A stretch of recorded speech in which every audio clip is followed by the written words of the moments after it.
Well, hey, sister. Hey, sister. We took a week off to recover from Thanksgiving, didn't we? All the family chaos that comes with it. We needed a break, but it feels so good to be back.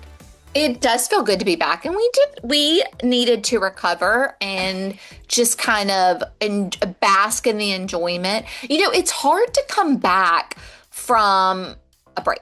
It is. It's hard to come back from a great vacation or a really good break. I mean, re-entry is hard. It is. It is always hard. My kids used to always have a hard time going back to school, after break. It's like once you are back in it, it's good. And we're jumping back into Real Sisters podcast. That's right.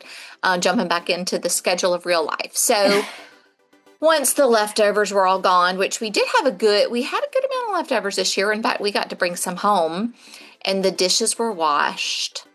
I started thinking, we got to get back into the 80s Christmas time. That's right. And we are officially rolling into the Christmas season. It feels like the perfect time to switch gears into this week's movie. And look at us. I know. Ho, ho. That's right. We are in the Christmas spirit, and I love it. I'm so excited. I've had my house decorated for a while, so I am basking. Oh, let me just say this real quick to real fans, a little tidbit. I decorated my house for Christmas this year much earlier than normal. I've heard a lot of people doing that. I kind of started right after Halloween, doing a little bit at a time because I was out of town a lot for work and I wanted to be able to fully enjoy my decorations. Coming home from Thanksgiving and not having to do one decorating thing was pure bliss when I came home. I was basking in the glow of it. Love it. That weekend. It was so nice. So nice. So, real fans, get settled in because we're kicking off the holidays with Trading Places. Yes. I'm Amanda. And I'm Missy. And this is Real Sisters Rewind. Join us as we go back to the 80s. Hey, real fans, welcome back to Real Sisters Rewind, back to the 80s. We're two sisters, Missy and Amanda, who love movies and love taking you back to the ones that, they made us who we are today in a lot of ways. That's right. If you're enjoying our podcast, don't forget to subscribe, leave us a 5-star rating, and write a quick review. And when you do, take that screenshot, email it over to hello@realsistersrewind.com.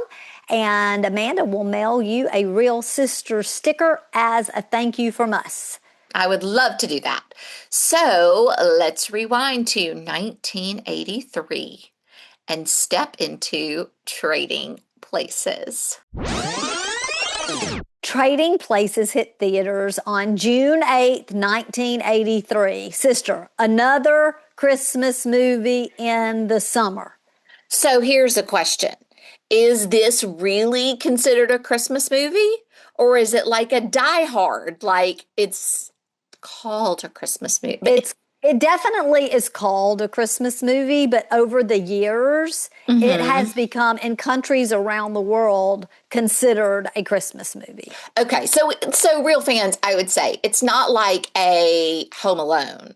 Right. It's not a movie about Christmas. But it is definitely around Christmas. That's exactly right. Gotcha. And so I know even before I did the research and found out that people think of Trading Places as a Christmas movie, Chris Washam and I have considered it a Christmas movie for years and years and years, decades. But it hit theaters, as I said, on June 8th. I was about to turn 15 that summer, and I'm thinking you were 6, so I'm guessing neither one of us were old enough to see it in theaters, but I actually think I did see it. Do you really? I think I might have snuck in with some friends. For some reason, I really remember seeing it on the screen. Yeah, I think I do. But when did you first see it? Through the whole thing, this Thanksgiving Oh, the break time rewind. when we watched it together with my girls too. Yeah, and I have to say that was so much fun. I love it when we are together to watch a rewind. It's the best. It is. It is the best. So let's jump into our pop culture spotlight. Okay. That week, the number one song in the US was Flashdance. What a feeling. Oh, yeah. By Irene Cara. And it completely owned the charts in early June and all the way up until now. It is a huge hit. It's a great song. And I did see that whenever I was doing some research. It was a big chunk on this chart that was Flashdance, What a Feeling. And so I thought there was a mistake. And nope, it was like 6 weeks or something like that as the number one song. Did you see Flashdance? And then, like, at that time, back in the day? I did not. Mm-mm. Mm-mm. Okay. Well, maybe I did. I don't know if I've ever seen it. Well, maybe we need to get Flashdance on the calendar in the new year. I know. I mean, there's definitely clips that I've seen. Like, there's famous parts, But. Yeah. Well, on the television, I'm just going to say 2 words. Same, same. I mean, we were in 1983, just our last podcast, and Dallas was still, one of the biggest shows on television. But so it made me think, like, I don't want to talk about what we just talked about. So I was like, wonder what movies were big around this time. Ooh, what was it? Let me tell you that Trading Places had a lot of competition. So the very end of May going into June, Star Wars Return of the Jedi had come out. Ooh. Superman 3 had come out. And Trading Places was actually trending number 3. But then you had Octopussy, which is a huge James Bond film. Mm-hmm. You had War Games that was big. You had Flashdance that was a rage. You had Porky's 2. You had, and E.T. had just come out. So it was crazy. Crazy. Okay. Yeah. No, just like, holy cow.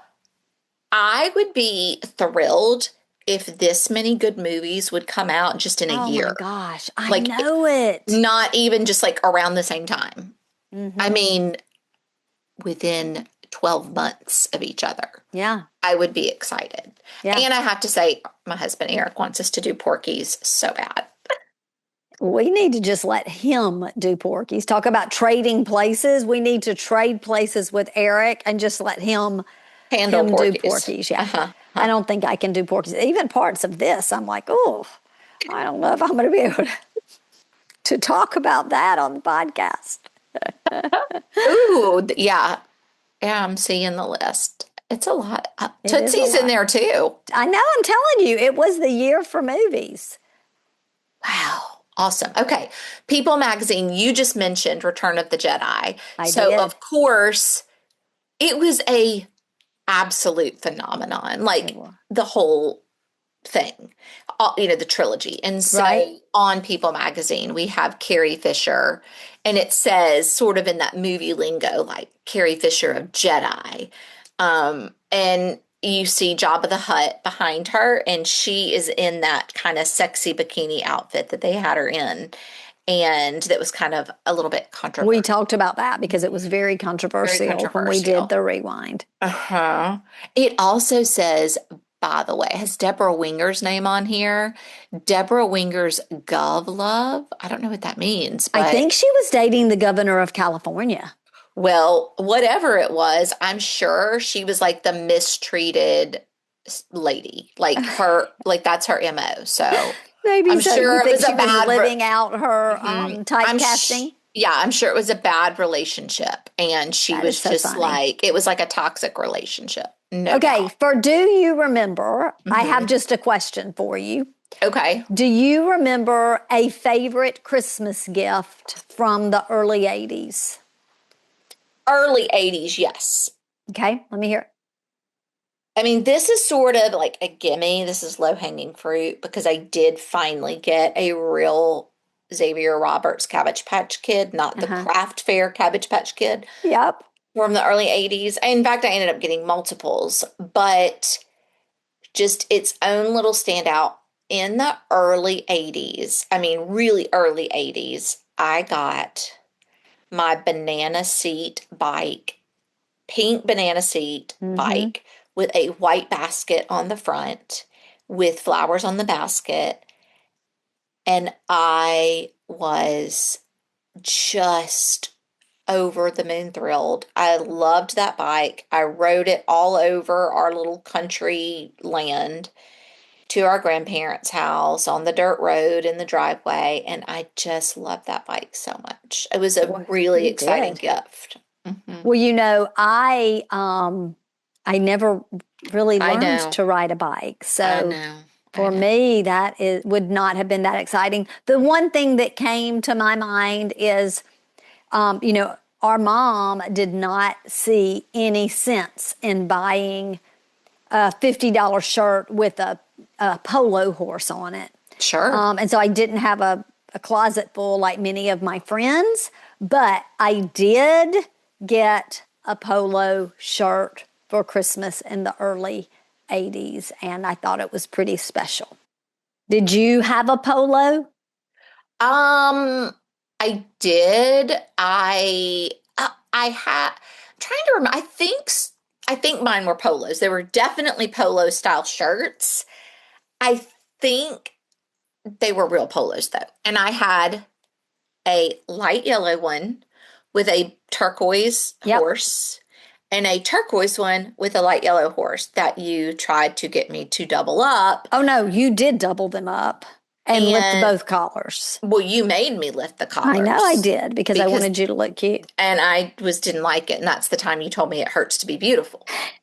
Which I think we've told our real fans before, I think, Probably so. Probably so. but yeah, I was in like the first grade. You Just were in trying, second grade. second, just trying to get out of the cougar, just trying to get out, get my chocolate milk, be on Yep. my way. Yep. And you had to get those polo collars just right. When we just said that about the colored polos, that reminded me. I also got a pair of earrings they were flat, but they were a polo. What do you mean Like they were flat? they weren't like they didn't hang down or anything. It was imagine like a stud, but Oh, it was yeah, but flat. it was polo. And Uh-huh. it was the polo pony, and I had Oh, those in yeah. both ears, and I really thought Oh, those were cool. didn't you have a double piercing at one time? Yes, and it still drives me crazy. I just Was it didn't like. double on both ears? That was the thing That to do then. but that shocks me that you were ever a double piercer. But it wasn't like it was a preppy thing to do No, then. yeah, Yeah, but you it just let was. those guys grow right back up. I did. I did. Interesting. All right. Getting into the movie, sister. Trading Places was directed by John Landis, who was already well known for films like Animal House and Blues Brothers. Mm-hmm.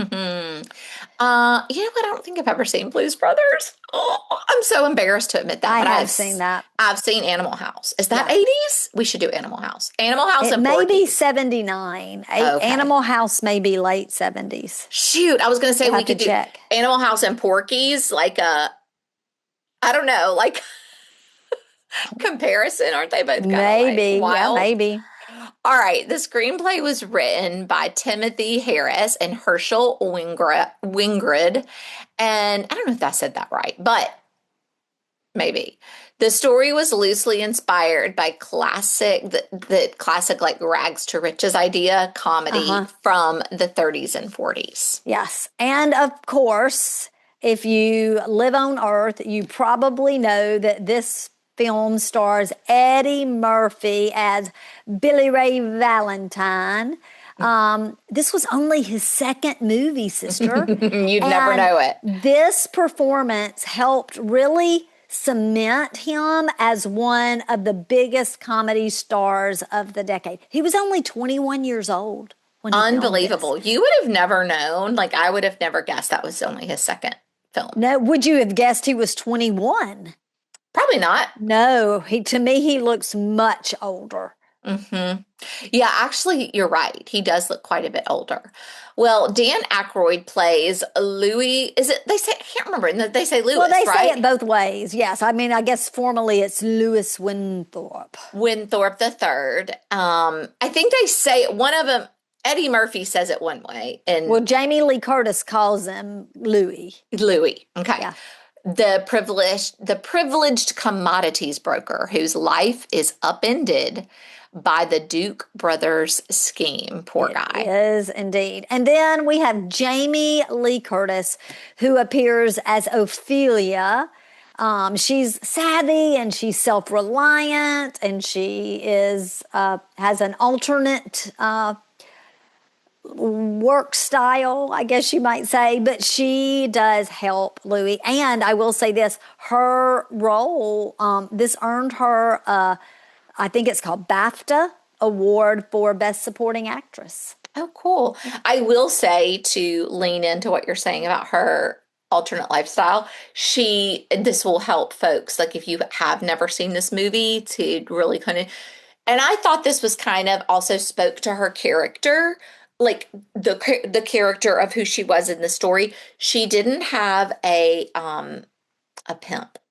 So Right. she was an independent. She was an independent woman. Yeah, she was Yes. independent and she had very specific goals for why she was doing what she was doing. So, Yes. um, Denholm Elliott plays Coleman, the loyal butler who becomes an unexpected ally in the plan to turn the tables, which it was very unexpected to me. It was funny. That reminded me a little bit of what was the other one where we had the butler that ended It up. was Arthur. Yes, Arthur. Arthur. That's the one. Yeah. Uh-huh. Well, of course, we have Ralph Bellamy and Don Amici, who played the Duke brothers, and they were classic Hollywood stars from the 30s and 40s, and they're a really important part of the movie. Oh, yes, absolutely. The movie's rated R, and it runs about an hour and 56 minutes, so you might as well say 2 hours. And do you know what is so funny? Even as much as I love this movie, at one point I paused it to see how much longer it was. Because And it I felt longer and than. I was at about 135, and I thought, that's the sweet spot for me. Oh, that's so funny. Yeah. I just want to say something really quick, and I probably need to look back to see which is which, but it's either Ralph or Don from the elderly men you were talking Uh-huh. about earlier. One of them was the guy who played the old man in Pretty Woman, the older. Actually, I have it in my notes. When I get to it, I'll let you know. But he was in Pretty Woman. I think it's Don Amici Okay. who was in Pretty Woman. Okay. All right. Well, the movie was made on a budget of about $15 million and earned over $120 million worldwide, making it one of the year's biggest comedy hits, which is saying something from this year that it came from. Not that all those movies you listed earlier that we talked about were comedies, because they Right. weren't, but just like to do that well, I don't know. It all of what we're saying about the movies of that year and this film doing so well, this was a generation of movie goers. Like we Yes. grew up going to Every the movies. weekend, every weekend that It's we just could, we who were we at were. the movie. Yeah, absolutely. like, we went to the movies. Yeah, what's coming out this weekend? What can we go see? Yeah. All right. Well, I'll say this, real fans, pop your champagne glass and put on your fancy outfit, because it is time to go into the world of trading places.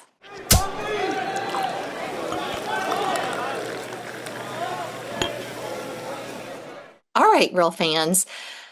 As we get into what happens in Trading Places, I do want to say this is so funny because I know I had never seen it all the way through, and I know my girls hadn't. And so I think they were watching this and thinking, what in the world was happening with movies Yes. in the 80s? Like, Yes. how can this be on the screen? But it was just of its time, and it was hysterical. It was hysterical. It had a lot of inappropriateness in it, but a great story. A great story. And man, Eddie Murphy was hilarious. Just, oh my gosh, so funny, which is probably why he went on to do Coming to America, right? Which is in this genre. Yeah, it's in this genre. And they're sort of connected. Yes. A little bit. So, all right. So this movie, when I think of it, is really kind of like in 3 chunks. And the first part really focuses on setting up the, I guess, plot that the Duke brothers, Randolph and Mortimer, their bet that they're going to be really, I mean, at the time it seems innocent in this part, but as the movie goes on, it feels like, wow, they were really like selfish in this and not really caring about how this could affect other people. Their character is definitely in question. Yeah, but at first it's like, oh, it just doesn't seem like that big of a deal. It's just kind of like funny. But anyway, so this takes place in Philadelphia, and they, of course, are extremely wealthy brothers, the Duke brothers, like I said, Randolph and Mortimer, and they run a commodities brokerage, Duke and Duke. And their managing director is Louis Winthorpe III that we mentioned earlier. He is such a snob.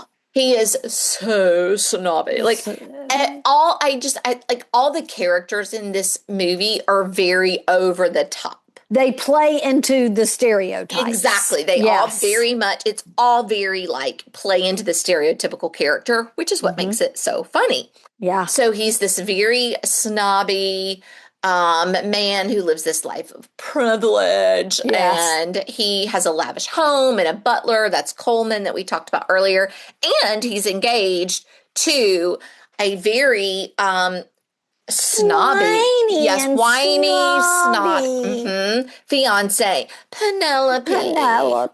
And she is just like such a little Miss Perfect. Yes. So we get the bet set up here when Winthorpe mistakenly thinks that he is being robbed by Billy Ray Valentine, who is the Eddie Murphy character.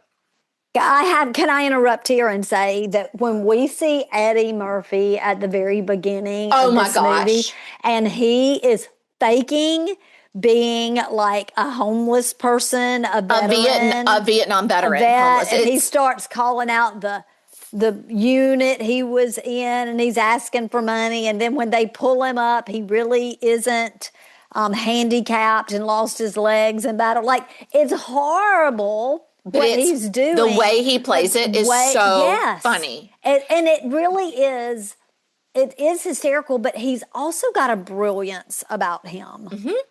And the way he delivers. Yes. Well, and what's so funny is when they pull him up, the policemen, because they're trying to, prove that he has bust legs. him. Right. When they pull him up, he plays it off as if they've healed him. They've healed him. Thank you, Jesus. Thank you. Oh my God. Yeah, he is so dang funny. So yes, at first he's like on the street, homeless man. And so he's hustling, and they think he's robbed him, and he really hasn't. It was a total just like misunderstanding. He accidentally ran into him. Right? Coming outside of the exchange. And he's even trying to give him his wallet back. He's like, oh, here you go, sir. You lost your wallet. This man is robbing me. It's a whole thing. And so when the Dukes see this, the 2 Olderman brothers, they get into this argument over nature versus nurture. Yes. And could someone that was raised in a different environment or put into a different environment become a different way? Right. Depending on, those 2 environments. And they make a wager. That's what I was going to say. And that's when the bet comes in. And the bet is only $1. And we don't even know that at the beginning. They just say like 100%. the same as always. And they're like, yes, the same Yes. as always. So we are, as the audience, assuming this whole time that this is some large amount of money that Right. they bet. So they make a bet, and the bet is that they want to see if they can swap the lives of the two men, Louis and Billy Ray. Billy Ray, to see if the street hustler can succeed in business and if the rich executive would resort to a life of crime. Because remember, that was kind of the, like, they thought Billy Ray was living this life of crime, which kind of he wasn't, because he wasn't really stealing the wallet. But right, he wasn't, but he was hustling money off people. Sympathy, right. Yeah. But, you know, these two, like, it goes to their entitlement, right? Like, we are so great. I mean, they were playing God, basically, is what they were like, doing. we're entitled. We can play with these people's lives. They mean nothing. Yeah. All right, so the Dukes have concocted this plan, and they've got to ruin Winthorpe, and they plant money on him, so it makes it look like he's stealing money. And drugs. They plant drugs on him to make it look like he's doing drugs. So he ends up getting fired. His bank's accounts are frozen, and he gets thrown into jail. And it's so funny when he's at the jail scene and he's like so entitled. Like, you can't, I mean, do you see what they're doing to me? Can you believe they're asking me to strip? And like, and all the people standing around him are kind of like, yeah, man, that's what happens when you go to jail. Like, what are we talking about? And you have to wonder, like, Billy Ray had already been arrested. So it's almost like these are happening in the movie at basically the same time. The same time. Exactly. But we're seeing them separately. And I will say, when his friends are getting word of this, they're like, peace out. And so is his fiance. Completely. Yeah, they want nothing to do with him. Nothing to do with him. So at the same time, like you said, Billy Ray has to get bailed out of jail. And so the Dukes bail him out of jail. And they are there to be his best friend. And he's like, what's going on? And they He thought they were making a move on him at one point. Right. He asked the driver, basically, I'm going to say it politically correct, but like, hey, are they hitting on me? Is basically what he asked. So funny. Well, they basically give him Winthorpe's former job, and which is kind of dangerous. Yeah. So they give him Winthorpe's car and put him up at his house, and he gets his butler, yes. Everything. Okay. Well, he's like, okay, and adapts pretty quickly. And he uses his street smarts to actually do pretty well at Duke and Duke. He does. But I have to say something about when he gets in that house.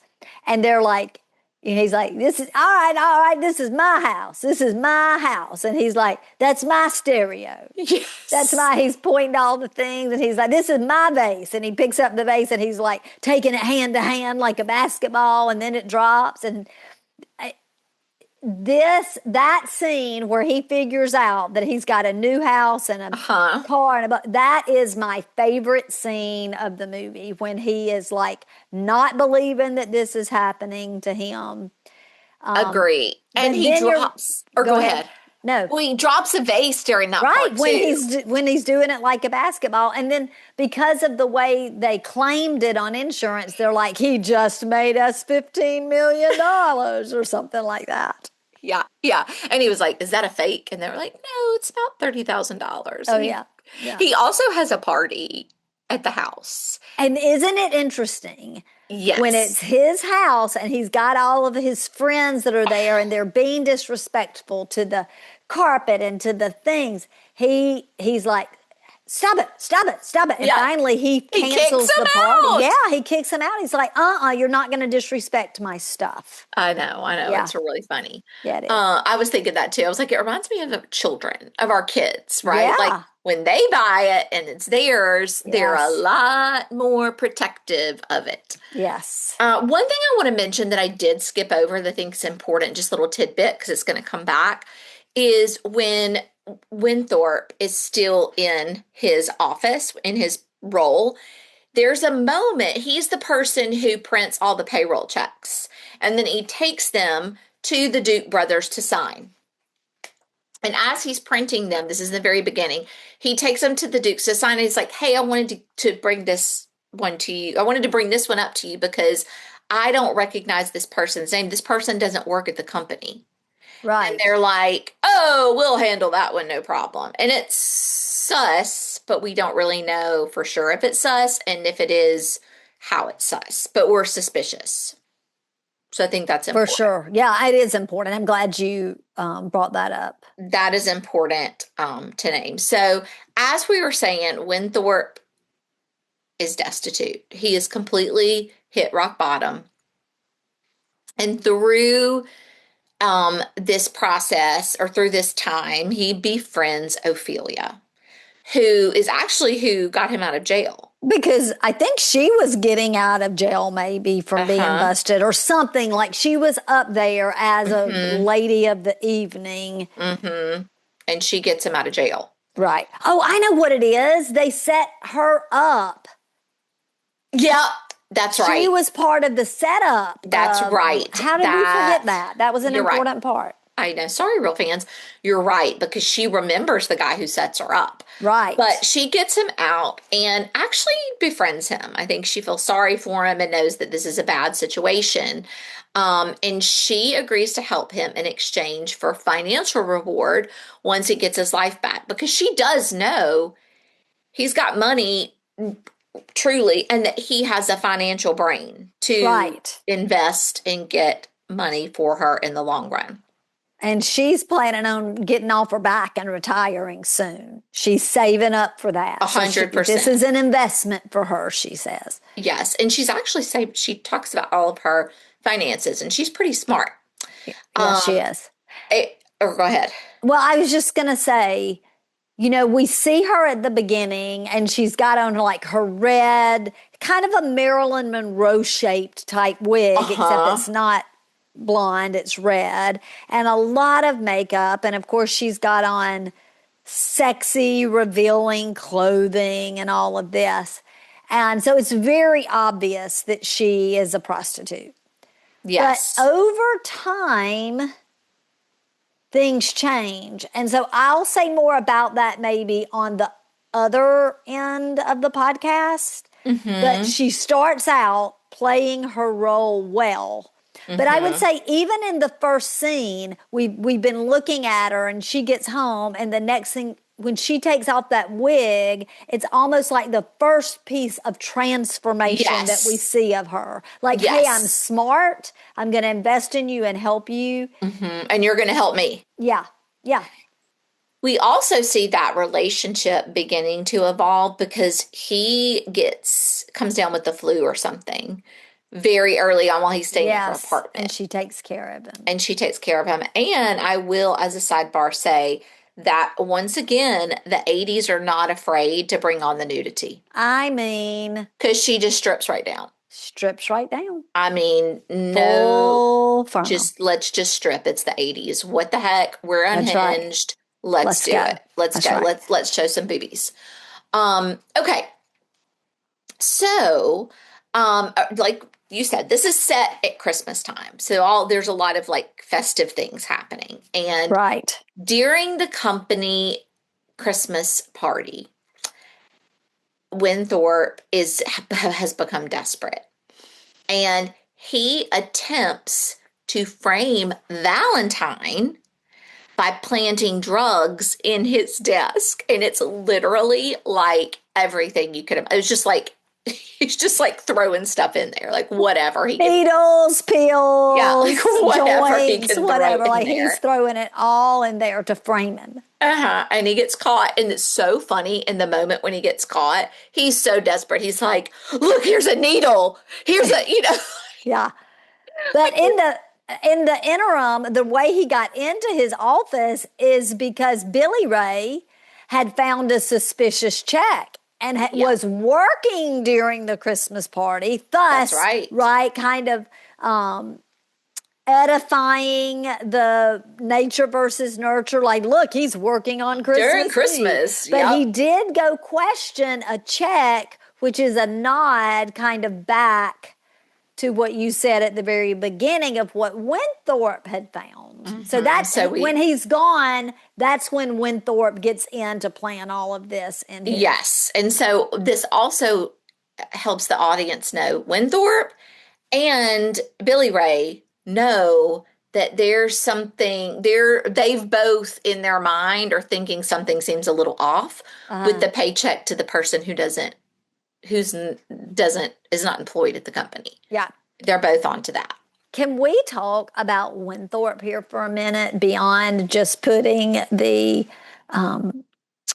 drugs in the drawer? Because he has like hit rock bottom, which I think you said, but he's in that nasty Santa suit. Oh my gosh, it's so gross. It's so disgusting. He's walking in the buffet and like he's like this grouchy, dirty, gross Santa. He grabs a salmon and like puts it down the front of his Santa suit and he's grabbing all this food. So gross. And then later he pulls the salmon out and he's like eating it through his beard.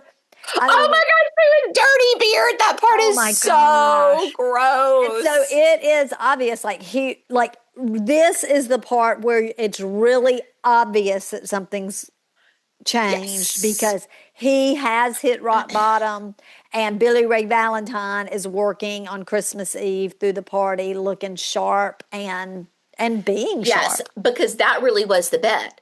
Right. Can not only can we turn this guy living on the streets into an executive, but can we make the executive turn to a life of crime? And here he has turned to the life of crime. Yeah. Very clearly. Planting the drugs on his desk. And this is actually where we find out all about it as well. Mm-hmm. About how much it was and how, and yes. So talk about that. So after he plants the drugs, he does get away. And, but it's a whole hullabaloo, but he gets away. And later we see the Duke brothers in the executive washroom or restroom. And while they're in there, they don't know that Billy Ray, is in the bathroom stall. He's hiding, and he even puts his feet up so they can't see. But by the way, he did grab himself a joint out of that drawer of drugs. For sure. And he's in the bathroom smoking. Now, 100%. I can smell pot in someone's car when I'm walking into Walmart. Yeah. You would have smelled it. Surely they would have smelled it. I mean, that's not something that would have resonated with me years ago. I didn't know what it smelled like. But now, the smell now that I know what it is strong, pungent and strong and horrible. So they would have smelled it, but they did look under the stalls. And they did not see his feet. Yeah. So they go on to have their conversation where they think they're in private, and they are discussing the details of their little experiment. And we find out this is where we find out it was a $1 bet. And in this conversation, not only are they talking about what they've done, which is bad enough, they use some really, really disrespectful and demeaning language about both of the people that are part of the bet, Winthorpe and Valentine. They are just really the granddaddy of all racial slurs. Yeah, it was horrible. It was horrible. They're just really ugly, and you can tell that they have at first when they do it, you don't realize how bad they are. You just think they're like these old guys just having a laugh, and at this point, it's turned, and it seems like they're actually like bad people. Yeah. We see definitely like a change there. I felt like. Character flaws for sure. For sure. It's not just like two men, just like, raha. Like the It's two gone will. way beyond a joke. Yes, Yeah. exactly, exactly. And I don't think I've mentioned this yet, but I know I said that Winthorpe's friends and fiance abandoned him, but like to the point where his fiance is like with another man in their previous social. Beta Chi, Beta When Chi, they sing the that. one we love to cheat. I don't even know what the words are, but That it was was like a so funny. But fraternity he song they were all goes to the singing. club and finds out that she's basically now with this other With guy his from the best friend, isn't his name Brad or or something like something. that? Yes, Yeah. totally. So, I mean, he's down and out. They point being is they've really ruined his life. Yeah. So Valentine knows what's up now. So Yeah. he seeks out Winthorpe because he's like, man, he wants to tell him what's happened. And along with Ophelia and Coleman, the butler, they nurse They him back. find Winthorpe because They he's now just sick and well, out of it, yeah. and he took some drugs. It Yeah, might that's what be. Yeah. they nurse him back to health. They get him back right. And they inform him about the Duke's cruel scheme. That's a good word to Mm. describe it. Cruel scheme. Yes, those are good words, sister. Thanks. And now they're all united by this common desire Yes, to get revenge. revenge. Yes. And Ophelia, so sweet. They pool Ophelia's and Coleman's life savings to formulate a plan to bankrupt the Dukes. Yeah, because really neither one of them have anything right now. I mean, like Right. Billy Ray is still working for the exchange, Yeah. but it's not his. Right. He They're not doesn't going to like let her. him get any real money. And then you've Exactly. got Winthorpe, who is destitute. Who is now destitute. So now they've Exactly. got a team of 4. They're Uh-huh. united. Uh-huh. And I love it too because Ophelia's doing it and she's also saying like, I trust you with my money. You know how this important this is, and I trust that we're gonna make this right, and you're gonna make me even more money. Yeah. And it's also pretty cool because this gives us the opportunity to see that Valentine and Winthorpe are actually pretty smart Yeah. with money. Like they're the ones who have been making these guys all this money, especially Winthorpe. Yeah. All right, so they come up with a scheme. And the group learns that the Dukes are planning to use illegally obtained in advance knowledge of a secret government orange crop report to corner the frozen concentrated orange juice market. Who remembers? I know it still is a thing, like it's still in grocery stores, but frozen concentrated orange juice In the little tube. lived in the freezers of the 80s. Oh, absolutely. And it Yeah. lived in the freezers of the early 90s for young adults to make margaritas and drinks at their house with them. So they were the frozen little, I Uh-huh. mean, I get it's a carton, I guess. No, it was a can. It's like a can. It's reminds me of what frozen not frozen. It reminds me of what cinnamon rolls come in. Yeah, I mean, It's like a but I tube. think that's like a tube. Yeah. Yeah. Yeah, a tube, and you would push it, and it would be like one clump of Uh-huh. orange or one clump of lime or Whatever. whatever. Yeah. Mm-hmm. And I will tell you that this, and I don't know if the screenwriters wrote it because of this, but there was an actual crop scandal in the 70s that had to do with stocks and all of that. So it makes me think That that maybe it probably came from that idea as they were writing. Yeah. it's funny because you're like the crops. Like I don't know. It just in the movie, it kind of is a funny like oh my gosh, but it makes sense if that was something that It really does make sense happened. because if it's a bad crop, then stocks would go down. If it was a good crop, stocks would go up. I'll just give a shout out to Hester Jane Burnside because she comes from a farming family, so she could probably explain this to us great. 100%, because literally as I was watching it, I was like, I'm not really sure what's happening here Yeah, with the me too. stocks, But I know it's something that it's is going to real and come. could happen. Yeah. Mhm. Yep. Actually, yeah. So the actual report predicts a normal harvest in the movie. But like you said, that would drive prices down. But the Dukes believe it will be bad, which would make prices rise. Okay?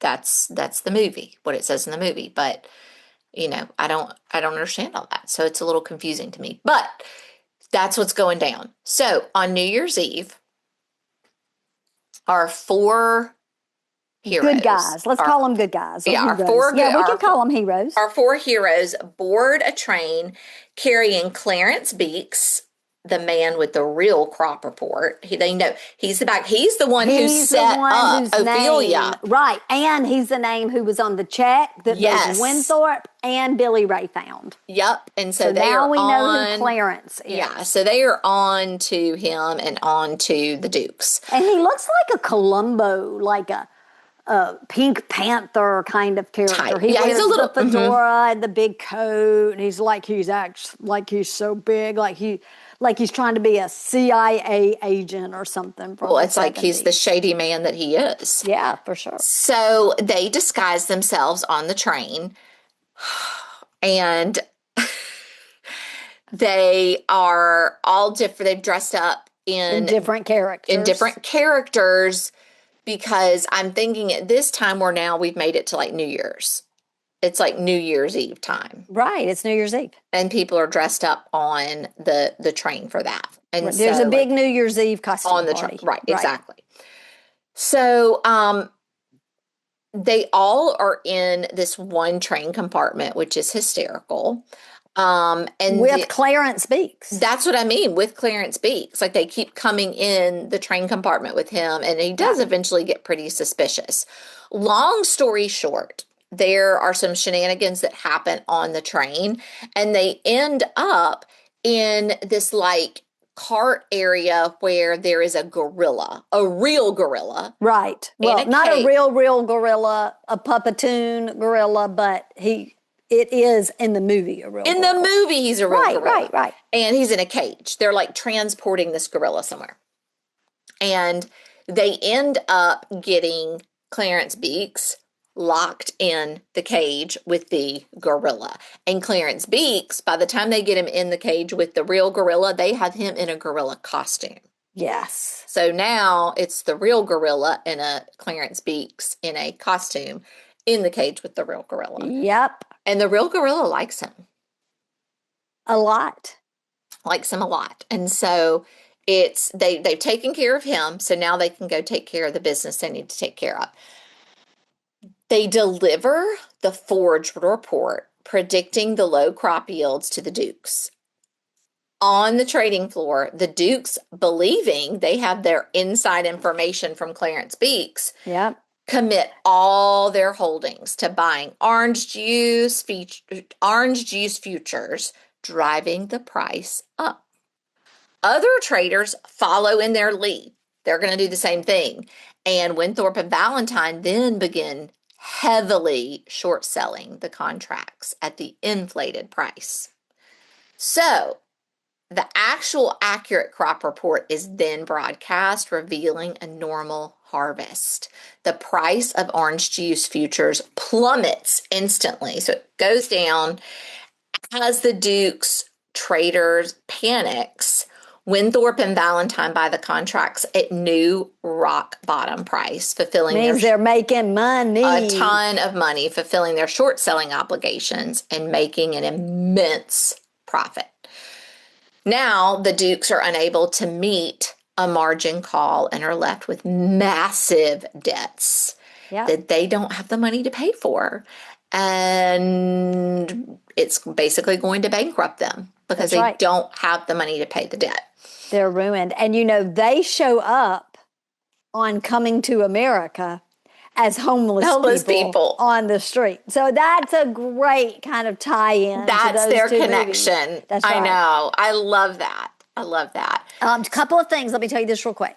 So number one is they really filmed at the New York Stock Exchange in one of the Twin Towers. Oh, oh my gosh. So I wondered, this was a cool thing. Sorry to interrupt you, but so I wondered if they were actually in there because when we were watching the movie, pointed out to the girls the real Twin Towers. Yeah, because they're they did walking film around in that area and you can see Yeah. the full Twin Towers. And they were know. like, oh my gosh. So know. that was a cool thing to see. Yeah, so they actually filmed did, there. and they were one of very few movies that ever filmed there.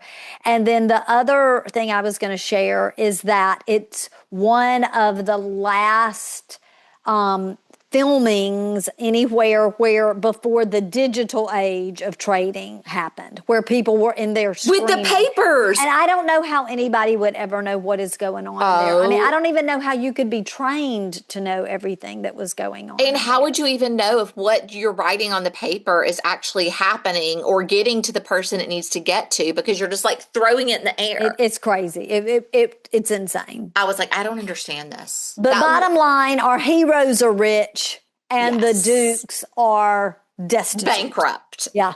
And the film concludes, I love the ending. I do too. Winthrop, Valentine, Ophelia, and Coleman are all relaxing on the luxurious tropical beach, having successfully pulled off their revenge plot. Thank you. I didn't want to say scheme. Revenge plot. Yeah. Absolutely. But I love it because as everything had finished before we go to the island to see that, they actually pull out a dollar bill, Valentine and Winthrop, and they're like, I knew we could bankrupt. I mean, I don't remember exactly what they said. Here, you're right. You won the bet. And they had their own dollar bill out that they used. It was so funny. Yeah. It was so funny. So that concludes Trading Places. Well, what do you think? Does it measure up? Oh, I mean, could this movie, as it is, just like it is, be like re-released in theaters today? Nope. No. Absolutely not. But was it hilarious today? Absolutely. And was it still a great story? 100%. Yeah. 100%. It just as it had cringeworthy moments in today's world. I mean, they were cringeworthy then as well, but so much more magnified as inappropriate. Yeah. But as far as a funny movie from the 80s that is typical 80s in every way. Eddie Murphy was so hilarious. Yeah, he was. He cracks me up. I know that you can't, like, movies are more attainable to watch from the past than shows, but have you ever seen clips, Amanda, of him doing a spinoff of Mr. Rogers on Saturday Night Live, Mr. Robinson's Neighborhood? Yep. So funny. Oh my gosh. It's hilarious. Hilarious. Well, it's always fun kicking off the holidays with an 80s classic that can still make us laugh. Absolutely. And we're going to keep the Christmas spirit going next week with another seasonal favorite. All right, real fans. Clue number 1 is it's a modern take on a very old Christmas story. Clue 2, the lead actor was already one of the biggest comedy stars of the 80s. Clue number 3, the ghosts in this one are a whole lot louder than the ones in the original version. That was a dead giveaway, but it's Christmas, so that's a give me maybe. So that's a little Christmas present. That's right. If you think you know it, hold that thought until next week. And remember, when you leave us a 5-star review, take a screenshot and email it to hello@realsistersrewind.com to get your Real Sister sticker. We will see you next time for another holiday rewind. Bye and Merry Bye. Christmas.